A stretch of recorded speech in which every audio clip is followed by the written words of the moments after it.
আসসালামু আলাইকুম। আপনাদের সাথে আছি আমি আলামিন। গুরুত্বপূর্ণ একটা বিষয় নিয়ে আলোচনা করব। কথাটা আমার মাথায় আসছে। তা দেখেন, সামনে উপরে দেখতেই পাচ্ছেন, এখানে একটা কমেন্টস করছে যে স্বামী দূরে গেলে টাকার প্রয়োজন হয় না, অথচ স্বামী কাছে থাকলে টাকার প্রয়োজন হয়। হ্যাঁ, এটার সাথে কিন্তু একটা বাস্তব একটা মিল আছে। কারণ এটার সাথে কিন্তু একটা বাস্তব একটা মিল আছে, সেটার সূত্র ধরে আমি কিন্তু এই ব্যাখ্যাটা করব। অনেকে হয়তো বোঝে না, বুঝতেছে না। অনেকে বলে না যে 25 বছর বয়সে আমার স্বামীর প্রয়োজন, শখের বয়সে আমি শখ পাইতেছি না, অথচ 60 বছর বয়সে আমি লক্ষ টাকা দিয়ে কি করব? হুম, এই কথাটা সবার মুখে মানায় না। যারা বলে না যে 25 বছর বয়সে আমি স্বামীকে পাশে চাই, 60 বছর বয়সে লক্ষ টাকা চাই না, তাদের মনের ভিতরে দেখেন যে গন্ধে ভরা। তাদের মনের ভিতরে অনেক নিম্ন স্তরের চিন্তা ভাবনা। তারা শুধু মুখে বলে, অথচ তাদের মনের ভিতর টাকা ছাড়া কে কাউরে চিনে?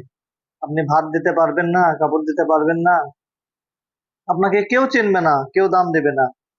আর আপনার একটা বইয়ের একটা শাড়ি পছন্দ হয়েছে, 4,000 টাকা 5,000 টাকা দাম, আপনি তখন সংসার চালাবেন নাকি তার শখের জিনিস পূরণ করে দিবেন? পূরণ করে দিতে পারলে ভালো, আর না পারলে একটা জিনিস চাইলাম শখ করে, দিতে পারলো না। আমার কথা বলতেছি না, অনেকে এবিলিটি, অনেক পরিবারে আছে এরকম।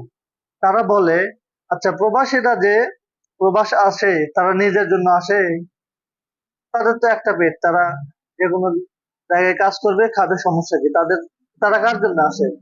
পরিবার, বউ বাচ্চা, এদেরকে ভালো রাখার জন্যই তো আসে, তাই না? তাহলে এই কমেন্টটা আমার একবারে নজরে পড়লো, মনটা অনেক খারাপ হয়ে গেল কমেন্টটা পড়ে। কথাটা, ভাইটা কিন্তু কথাটা ঠিক বলছে যে 25 বছর বয়সে আমি স্বামী না পেলে 60 বছর বয়সে টাকা দিয়ে কি করব? ঠিক বলছে। টাকা না থাকলে, টাকা থাকলে স্বামী থাকে না, স্বামী থাকলে টাকা থাকে না। কোনটা প্রয়োজন? স্বামী কাছে থাকলে মূল্য দেয় না, কাছে থাকলে দাম দেয় না, অথচ দূরে গেলে কিন্তু তখন স্বামীর কথা ঠিকই মনে পড়ে। কথাগুলো একটু ভেবে দেখবেন। অনেক পরিবারের অ্যাবিলিটির সাথে কথাগুলো মিল আছে, অনেক পরিবারের সাথে মিল আছে কথাগুলো। একটু চিন্তা করে দেখবেন। তো সবাই ভালো থাকবেন। আর কথাগুলো কেমন লাগলো অবশ্যই কমেন্টস করে জানাতে হবে। পরবর্তী নেক্সট ভিডিও পেতে আমাদের চ্যানেলটি সাবস্ক্রাইব করেন, আর ফেসবুক পেজ থেকে দেখলে ফলো করে দিবেন।